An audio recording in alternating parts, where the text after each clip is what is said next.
Perancangan pradesain bangunan utama atau bendung. Pada perencanaan desain bendung pelimpah, aspek yang harus diperhatikan pertama pada lebar bendung, di mana untuk menghitung lebar efektif menggunakan persamaan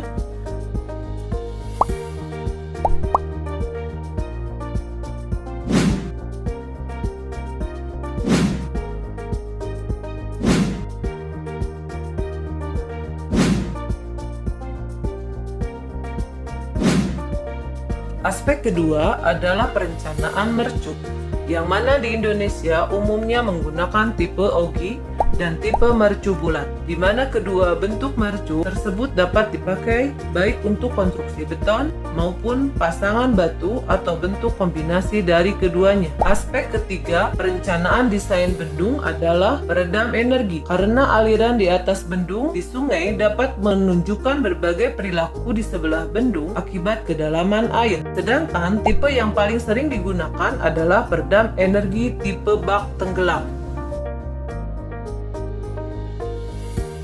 Gaya-gaya yang bekerja pada bangunan bendung dan mempunyai arti penting dalam perencanaannya. Gaya tersebut adalah 1.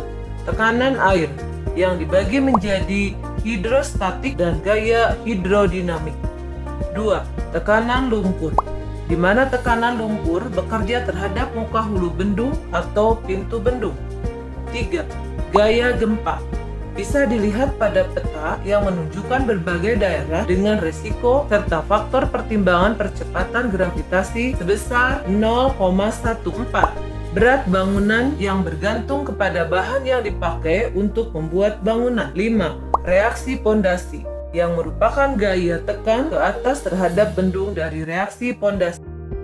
Kondisi bendung tentu saja perlu dijaga stabilitasnya agar tidak runtuh dengan berbagai sebabnya. Oleh karena itu, bendung harus 1. Stabil terhadap amblasan bendung, di mana daya dukung pondasi tidak boleh dilampaui oleh tekanan akibat berat bendung. 2. Stabil terhadap gelincir, di mana gaya horizontal tidak boleh melebihi gaya geser yang melawan pada dasar bendung. 3. Stabil terhadap guling, di mana momen yang bisa menggulingkan harus bisa ditahan. Pada bangunan bendung, terdapat beberapa jenis bangunan pelengkap sesuai dengan jenis dan kebutuhan. Pertama adalah bangunan pengambilan, berfungsi untuk mengelakkan air dari sungai dalam jumlah yang diinginkan. Kriteria perencanaan bangunan pengambilan diantaranya kapasitas pengambilan harus sekurang-kurangnya 120% dari kebutuhan pengambilan, dan rumus debit yang dapat dipakai adalah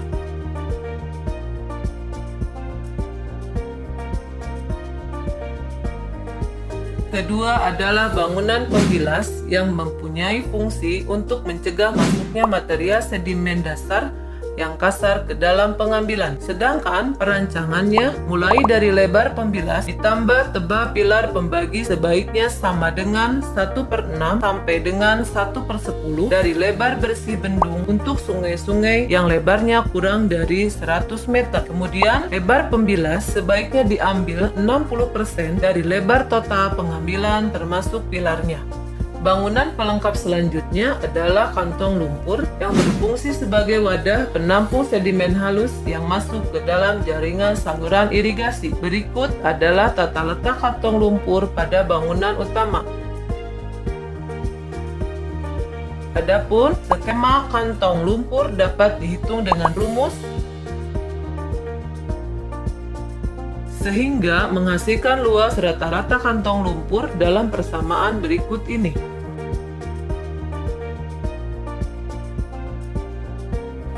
Terakhir adalah bangunan pelindung yang berfungsi untuk menjaga agar bangunan tetap berfungsi dengan baik.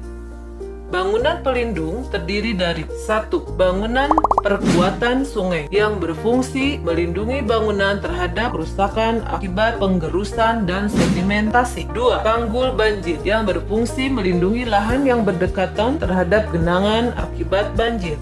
3. Saringan bongkar untuk melindungi pengambilan atau pembilas. 4. Tanggul penutup untuk menutup bagian sungai sesuai dengan kebutuhan. Penetapan desain bangunan utama. Tahapan terakhir dalam merencanakan bangunan utama adalah menetapkan desain bangunan utama, di mana terdiri dari beberapa proses, yaitu mulai dari menguji model pradesain bangunan utama, menyempurnakan desain bangunan utama, hingga menetapkan desain definitif bangunan utama.